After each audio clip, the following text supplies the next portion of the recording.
నమస్తే మ్యామ్. నమస్కారం. ఎలా ఉన్నారు మేడం? చాలా అద్భుతంగా ఉన్నాను. చాలా డేస్ ఉన్నాం మిమ్మల్ని చూసి. చాలా డేస్ అయింది. ఎలా అనిపిస్తుంది కృష్ణవేణి గారి బుక్ ఆవిష్కరించడం ఎలా అనిపిస్తుంది? చాలా సంతోషంగా ఉంది. అమ్మగారి చరిత్ర ప్రపంచం మొత్తం తెలవాలి. ఎందుకంటే కృష్ణవేణి అమ్మగారు లాంటి గొప్ప వ్యక్తి గురించి ఎస్పెషలీ ఫ్యూచర్ జనరేషన్స్కి తెలవాలంటే భగీరథ గారు రాసిన బుక్ నేను కూడా చదువుతాను. Very excited to read the book. ఆ చరిత్ర ఎప్పుడూ ఉండిపోవాలి.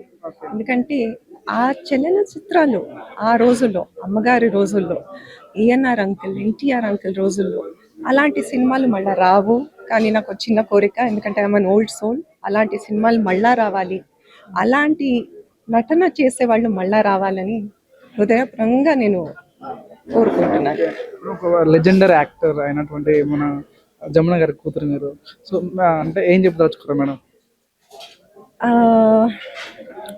అమ్మగారి గురించా ఎంత చెప్పినా సరిపోదు.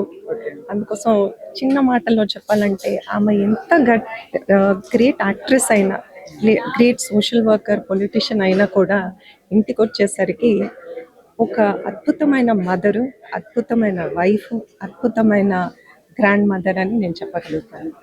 అంటే ఇది ఇప్పుడున్న సమాజంలో ఒక సక్సెస్ఫుల్ మదర్గా ఉండాలన్నా, ఒక సక్సెస్ఫుల్ వైఫ్ ఉండాలన్నా ఏం చేసి అంటే better madam me point of వ్యూలో? ఒక బ్యాలెన్స్ స్ట్రైక్ చేయాలండి. ఈ మధ్య ఏమవుతుందంటే చాలా మంది ఆ బ్యాలెన్స్ స్ట్రైక్ చేయలేకపోతున్నారు. ఏదో వన్ ట్రాక్లో పరిగెడుతున్నారు. దాంతో ఏమవుతుందంటే ఫ్రస్ట్రేషన్ పెరిగిపోతుంది, దేనికి జస్టిస్ చేయలేకపోతున్నారు. సో ఒక ఎంటీ డ్రీమ్ చేస్తున్నారని నా అభిప్రాయం. సో నేను ఎప్పుడు అందరిని అంట, పాజ్ చేసి రిఫ్లెక్ట్ చేసి ప్రయారిటీ స్టేట్ పెట్టుకోండి, యూ కెన్ అచీవ్ ఎనీథింగ్. అంటే అమ్మగారు ఒక యాక్టర్గా, అదే సేమ్ టైం ఒక పొలిటీషియన్ ఉన్నారు కాబట్టి సో 2 క్వశ్చన్లు అడుగుతాం మేడం. మీకు ఇష్టమైన యాక్టర్ ఎవరు?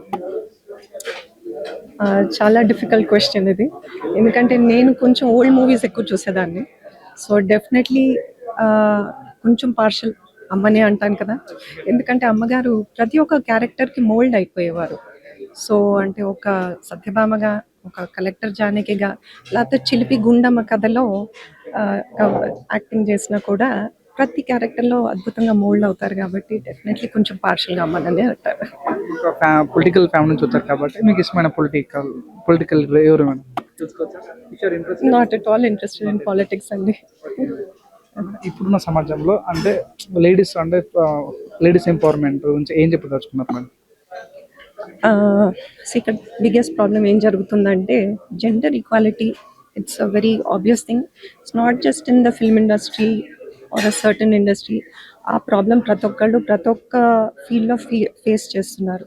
సో ఈక్వల్ ఆపర్చునిటీస్ కోసం మేము ఎప్పుడైతే అడుగుతున్నామో ఆ ఆపర్చునిటీ, అంటే మేము అంతే చదువుకుంటున్నాం, స్త్రీలు అయ్యి అంతే ఎఫర్ట్ పెడుతున్నాం, కానీ ఆపర్చునిటీస్ ఈక్వలెంట్గా రావట్లేదు. So that is one sector that has to change in the mindset of public, not just public, in corporate offices, in different industries also. అందరూ క్వశ్చన్ నేను అడుగుతున్నా, మీలా కావాలంటే ఏం చేయాలి madam? How to become like you? నేనండి, I just speak my mind. I believe in truth. చిన్నప్పటి నుంచి అమ్మగారు నాన్నగారు ఒకటే మాట అన్నారు, తప్పు చేసినా తప్పు చేశానని ఒప్పుకో, భయపడకూడదు, అబద్ధాలు ఎప్పుడు చెప్పకూడదు.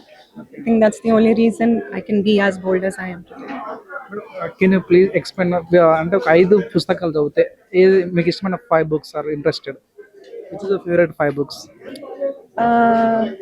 Favourite Shivapuranam, I learnt a lot. Devi Bhagavatam, దాంట్లో కూడా చాలా చదివాను. ఇంకా మళ్ళీ చెప్తే నవ్వుతారేమో కానీ టిన్ కామిక్స్. 5 books చెప్పలేను, 3 చెప్పగలిగాను. Thank you ma'am. Thank you అండి.